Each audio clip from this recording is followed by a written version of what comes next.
লোকসভা নির্বাচনের দ্বিতীয় দফা ভোট গ্রহণ পর্বের আগে প্রচারের পালে হাওয়া তুলতে বরাক সফরে আসলেন কেন্দ্রীয় মন্ত্রী তথা আসামের প্রাক্তন মুখ্যমন্ত্রী সর্বানন্দ সোনোয়াল।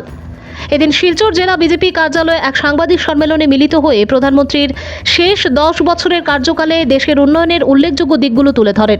এদিনের সাংবাদিক সম্মেলনে উত্তর পূর্বাঞ্চলের উন্নয়নে প্রধানমন্ত্রীর ঐতিহাসিক পদক্ষেপগুলো তুলে ধরেন। এবার 400 পার হবে বলে আশা ব্যক্ত করেন তিনি। তার বক্তব্যে মোদির কার্যকালে ইস্ট ওয়েস্ট করিডোরের মাধ্যমে দক্ষিণ পূর্ব এশিয়ার উল্লেখযোগ্য কেন্দ্র গড়ে তোলার প্রয়াসের কথা তুলে ধরেন। প্রধানমন্ত্রী উত্তর পূর্বাঞ্চলকে অষ্টলক্ষ্মী বলে তাই সম্বোধন করেন। তাছাড়া আগামীতে বরাক নদীপথে বাংলাদেশ হয়ে কলকাতায় পৌঁছাবার পরিকল্পনার কথাও জানান কেন্দ্রীয় মন্ত্রী সর্বানন্দ। আমাৰ মাননীয় সাংবাদিক বন্ধুসকলক মই আন্তৰিকতাৰে শ্ৰদ্ধা জনাইছোঁ। আজি আপোনালোকে জানে বৰ্তমান লোকসভা নিৰ্বাচনী আয়োগৰ যি কাৰ্যক্ৰমণিকা এই কামবিলাক ইতিমধ্যে জনসাধাৰণৰ সহযোগত ইতিমধ্যে প্ৰথম পৰ্যায়ৰ ভোটদান প্ৰক্ৰিয়া সম্পূৰ্ণ হৈছে আৰু আমি দ্বিতীয় পৰ্যায়লৈ এতিয়া আগবাঢ়িছোঁ। আৰু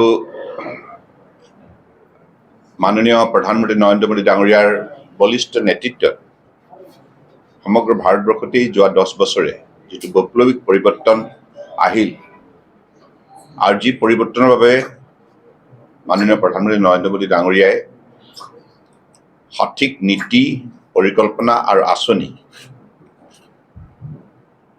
প্ৰৱৰ্তন কৰি আৰু ভাৰতবৰ্ষৰ 140 কোটি 84 লাখ লোকক আস্থাৰ বিশ্বাসত লৈ যেনেধৰণে যোৱা 10 বছৰে শাসনভাৰ সুযোগ্যভাৱে পৰিচালনা কৰিলে তাৰ ফলশ্ৰুতিত আজি ভাৰতবৰ্ষই দুপে উন্নতি দিশত আগুৱাই যাবলৈ সক্ষম হৈছে। যি ভাৰতবৰ্ষৰ কংগ্ৰেছৰ কাৰ্যকালত সম্পূৰ্ণৰূপে দুৰ্বল ৰাষ্ট্ৰ বুলি পৃথিৱীৰ বুকুত সকলোৱে একেমুখে ক'বলৈ আৰম্ভ কৰিছিল, সেইখন ভাৰতবৰ্ষক কম সময়ৰ ভিতৰতে শৃংখলাবদ্ধভাৱে ইয়াক সজাই পৰাই আৰু জনসাধাৰণৰ আস্থাৰ বিশ্বাসত লৈ সফলতাৰে যেনেধৰণে তেখেতে দেশ শাসন কৰিলে তাৰ ফলশ্ৰুতিত আজি ভাৰতবৰ্ষৰ বিশ্বৰ বুকুত পঞ্চম সৰ্ববৃহৎ অৰ্থনীতি ৰাষ্ট্ৰ হিচাপে স্বীকৃতি বুটলিবলৈ সক্ষম হ'ল। আৰু আপোনালোকে সকলোৱে সাংবাদিক বন্ধুসকলে দেখিছে মাননীয় প্ৰধানমন্ত্ৰী ডাঙৰীয়া বিশ্ব মঞ্চত য'লৈকে গৈছে, America, Europe, any part of the world, সকলো ঠাইতে তেখেতে প্ৰশংসা বুটলিবলৈ সক্ষম হৈছে আৰু সেই ৰাষ্ট্ৰৰ জনতাও তেখেতক লৈ অত্যন্ত আগ্ৰহ প্ৰকাশ কৰিছে। গতিকে ভাৰতবৰ্ষৰ এতিয়া বিশ্বৰ মঞ্চত সন্মান বৃদ্ধি কৰাৰ ক্ষেত্ৰত বিশ্বৰ বুকুত ভাৰতবৰ্ষৰ সুকীয়া পৰিচয় দাঙি ধৰাৰ ক্ষেত্ৰত মোদী ডাঙৰীয়াই যেনেধৰণে সফলতা অৰ্জন কৰিছে তাৰ ফলত প্ৰতিগৰাকী ভাৰতীয় আজি গৌৰৱান্বিত।